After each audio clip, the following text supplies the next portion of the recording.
Good day, everyone. Welcome. My name is Loreto Atamosa, your instructor for JED 1 with the description, Understanding the Self.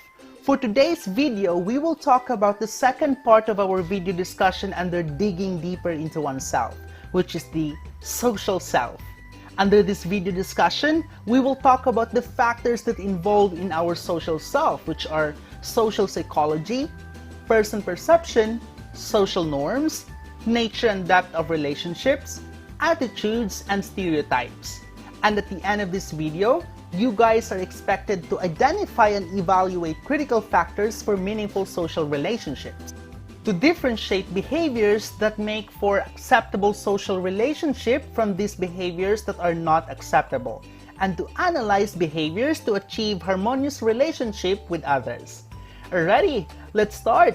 So as social beings, individuals interact with others and relate themselves to others and relate themselves to other people. Social institutions and environments significantly contribute to one's identity and self-development. This video discussion aims to provide you a deeper understanding of yourselves through a socio-cultural perspective. And let's start with social psychology. Now, the study of social relationship of interactions called social psychology. According to Leahy, he defines social psychology as the branch of psychology that studies individuals as they interact with others. Plotnick and Kuyondajan state that social psychology is a broad field whose goal is to understand and explain how thoughts, feelings, perceptions, and behaviors are influenced by the presence of or interactions with others. People interact and behave in certain ways when they are at home with their family, when they are in school with their superior or fellow workers. Here is a video discussion about social psychology, prepared to us by Andy Lotro. Here, let's watch this. I'll bet you're here to find out what social psychology means. Well, good news for you, I'm about to tell you. Social psychology is a huge field of social science, and even though it's just part of psychology as a whole, it really covers a ton of different topics, which can sometimes make it confusing to figure out what is it that makes social psychology its own field? How are all of these different things that it studies lumped together into one discipline? Well, we got to start somewhere. Even though lots of different people have put out lots of different definitions of social psychology, let's go ahead and start with one that I think makes a lot of good points. It's written by Gordon Allport and was published in 1954 in the Handbook of Social Psychology. Allport is known as something of a father of modern social psychology, and so I think some of the parts of his definition can really help us narrow in on what is it that a social psychologist would study. According to Allport, social psychology is the scientific attempt to understand how the thoughts, feelings, and behaviors of individuals are influenced by the real, imagined, or implied presence of other human beings. Okay, that's a mouthful, so let's go through it one step at a time. The first thing worth noting is that social psychology is a science, and that's the terminology that Allport uses. It's not just that social psychologists are sitting around thinking about how humans tend to operate. They're going in and trying to find answers. By conducting rigid psychological studies, we can understand more about what really happens when people are faced with various decisions. By implementing all the stages of the scientific method, we can understand something a little more concrete and reliable about psychology, rather than just people watching and coming to answers through that method. Another thing worth noting is that this is about the thoughts, feelings, and behaviors of people.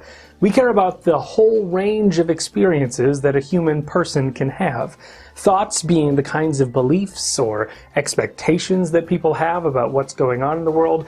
Feelings being those kinds of emotional feelings that we have, the moods that we end up being in, how all of that comes together. And finally, the behaviors, the kinds of things that we can look at and see people doing and ask, why are they doing that exactly? Another component to emphasize is that part about being individuals. Social psychologists care about how groups work, how society works, but really the focus is on individual people in those groups or in those societies. Sociologists, for example, also study social psychology, but from their perspective, it's more about the emergent properties of social phenomena, where psychologists want to get a little more inside of the head of an individual person by understanding what they care about, how they operate, what their motivations are, all sorts of things. We can understand how individuals move through their social environments. And finally, the thing that makes this specifically social psychology, rather than any other form of psychology, is that it's focused on how people are influenced by other human beings. We are social creatures. We live in a social world. We can't really survive without other people, right? We have lots of emotional needs and attachments, and the way that we think about the world is shaped by others around us. And so what social psychologists want to do is look at the range of human experiences, the range of things that our brains can do, the feelings we can have, the behaviors that we enact, and see how those are shaped by the world around us, the social world around us. How we feel about who we are, our self-esteem, for example, is shaped by how we fit in with other groups. Our sense of the world can be shaped through persuasion and influence by other people. The feelings we have, the thoughts we have, the way we see other people, all of it is super social. And so in the end, social psychology really cares about that social component, even though it can look like we're studying all sorts of different things. So there you go, a quick rundown of social psychology and what it's all about. It's a science, it's about individual people, it's about our thoughts, feelings, and behaviors, and it's about how all of that stuff is shaped by the social world around us. And now you know. Armed with that knowledge, who knows what you'll do, but at least you have a sense of what social psychologists do and why it's called social psychology. For more social psychology, subscribe to this YouTube channel, or go to beapeopleexpert.com and find new articles every week about psychological science. Alrighty, that is a great presentation, right? So after going through the discussion on social psychology, you have acquired some useful insights that may serve as guidelines in social interaction, vital to establishing social relationship at a personal or professional level or time, effort, and commitment. In your daily life, you always experience interactions with people of different characteristics, status, positions, gender, race, creed, culture, religious faith, and language, among others. While these interactions may not necessarily evolve into a deeper relationship, good interactions serve as a foundation for a good connection. Once a relationship with other people or groups is established, it is important to maintain and nurture that association. Now let's proceed with person perception. In psychology, person perception refers to forming impressions and making judgments about another person's likability after seeing or meeting him.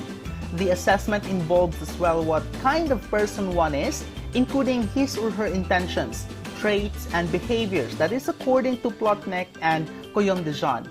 Now, first impressions, which are formed within a very short time with little conscious thought and biased by past experiences, are part of person perception. Several other factors influence one's judgment or perception of another person. So one important aspect is physical appearance. A person who rarely smiles may be thought of as an arrogant or unfriendly. For instance, rather than simply looking at the other person, the observer tries to explain or looks for a reason why the other person dresses or behaves in a certain way. So, people usually use external appearance as immediate basis for assessing, judging, or evaluating others. It is advisable to always validate one's perception through further observations, gathering or feedback and reports, and interaction among others before making judgments. Now let's proceed to social norms. There are many ways that people can influence our behavior, but perhaps one of the most important is that the presence of others seems to set up expectations.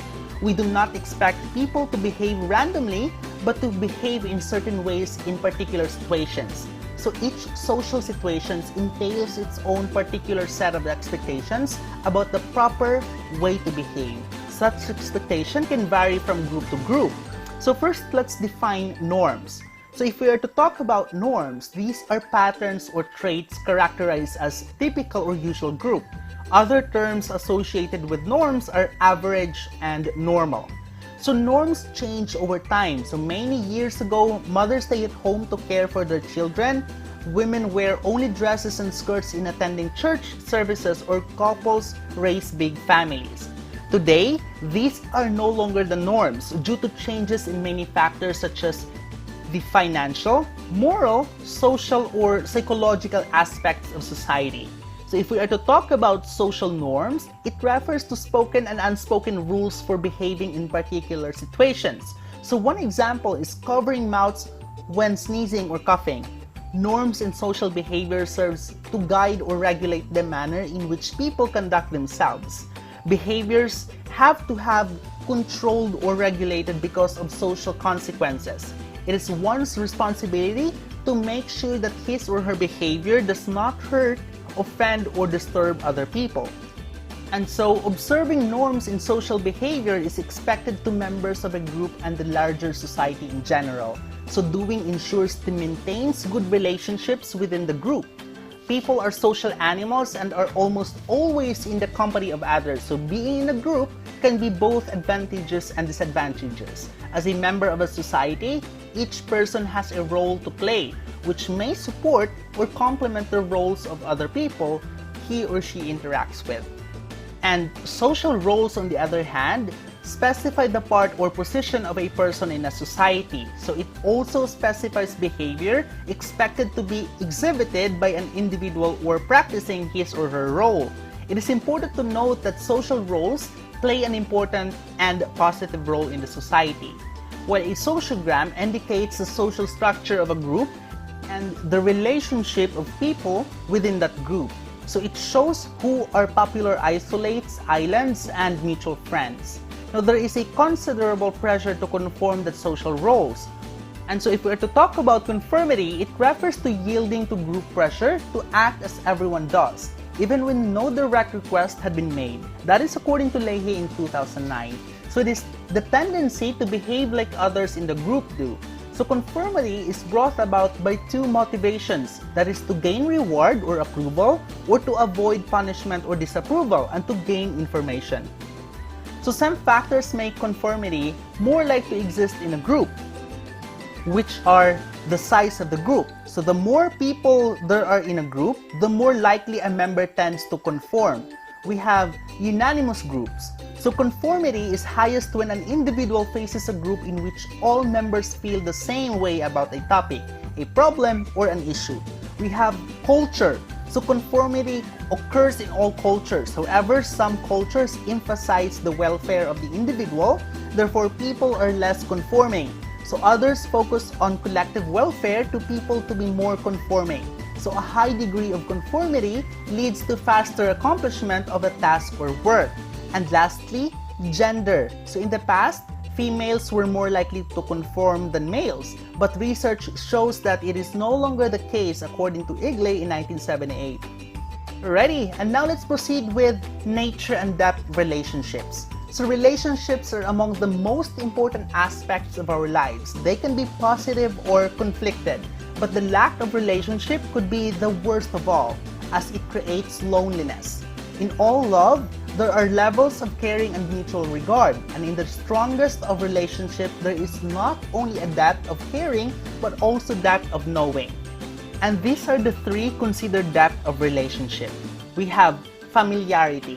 When we say familiarity, it refers to being comfortable with another person and is a necessary condition for a close relationship to develop. Research shown that people like to associate with others who are similar to them in terms of the following attitudes: behavior, patterns, personal characteristic, taste in fashion or clothes, intelligence, personality, and the like. Next, we have attraction. So what attracts someone to another person? What makes people spend more time to each other or with one another? Is the physical attraction important on an early stage of relationship? So attraction may lead to deeper relationship. One person may be drawn or attracted to another due to reasons like similarities or differences in interest, personality, characteristics, life goals, and lifestyles, to name a few. So attraction paves the way for enjoying the company and being comfortable with the other person and feelings of ease and confidence. And lastly, we have love. Love is special attachment one has for himself, herself, or for somebody else. It is intense feeling of deep or constant affection and emotion in which a person always sees to be good, happiness, and welfare of the other. So the person is willing to sacrifice or to give up something for the good of the object of his or her love. So there are three most common kinds of love, which are as follows. Romantic love.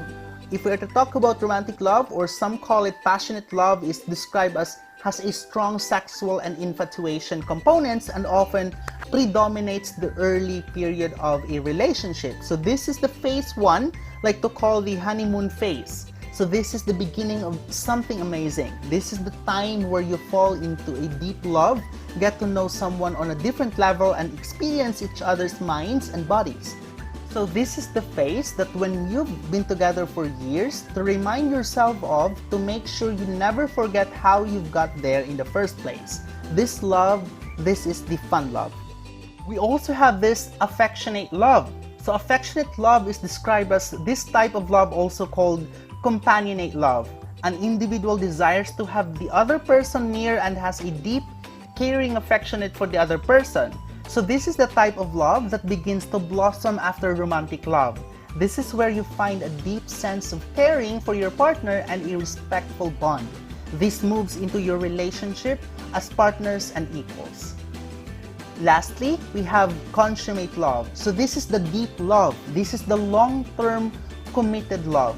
So typically, when you have reached this stage of love, it's likely you have found what we refer to as soulmate. Consummate love is having all these things as one.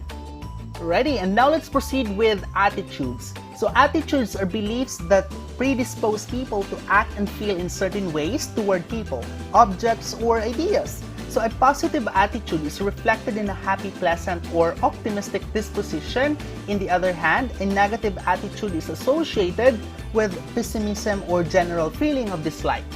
So attitudes are also learned from others through modeling and reinforcement. If parents show positive attitudes towards certain ethnic groups by socializing with them, their children will develop the same attitudes towards these groups.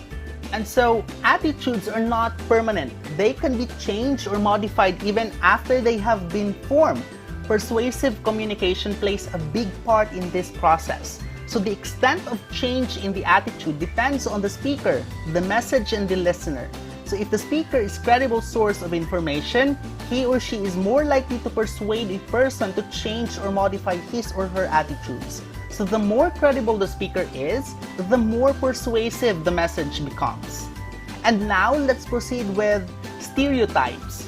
Stereotypes are the generalization in which the same traits or characteristics are assumed to be possessed by all members of a group. So stereotypes affects people day-to-day interactions and decisions. Some stereotypes are based on an outside experience with a number of people in a group, which were concluded as encompassing of all members of the group and oftentimes proven inaccurate. So some examples includes the following statements, like Ilocanos are tight words, Visayas are fun-loving, Kapampangan's women cook better than the other groups of women, and Asians are the worst driver in the world. So here's a video presentation prepared to us by Time Management and Productivity. Here, let's watch this. Hi everyone, it's Yanis here, and in this video we will explore what is a stereotype. Do you ever judge things just by looking at them? Let's take a look at stereotyping. If this is your first time on this channel, then make sure you subscribe and hit the bell icon to get updates on my latest videos about time management and productivity. A stereotype is an overgeneralized belief or thinking about particular person, group of people, or situation. Even if you don't think about it, you're constantly creating mental models and stereotyping the world around you. If you go to the restaurant and order the meal that you didn't enjoy, then you might stereotype it and never order it again. Or even worse, you might stereotype the whole restaurant and never come back. If you go for a run and get really sore next day, then you might stereotype running and decide that it's not for you. Our stereotypes are created by our experiences that we later turn into the beliefs that we decide to follow. From one side, it's good, as it enables us to quickly make decisions like waking up early and going for a run, as you wouldn't want to question yourself every time if it's the right thing to do. If, however, you create negative stereotypes about positive things like exercise and eating healthy, then that will lead to negative consequences. If you start a business and fail, then you can't stereotype it and decide that it's not for you. You have to be willing to try again and again. So you have to develop a growth mindset so that you can keep learning and moving forward. You have to be open and flexible about the change. If you can adapt to the changing environment, then you will always survive and strive. So look at the things in your life to see if there are some old stereotypes that are holding you back that need to be removed. I hope that you enjoyed this video and I was able to give you a quick overview of what stereotype is and what role it plays in our life. If you enjoyed this video, I would really appreciate if you could press the like button, as this will help the video reach more people and spread the message.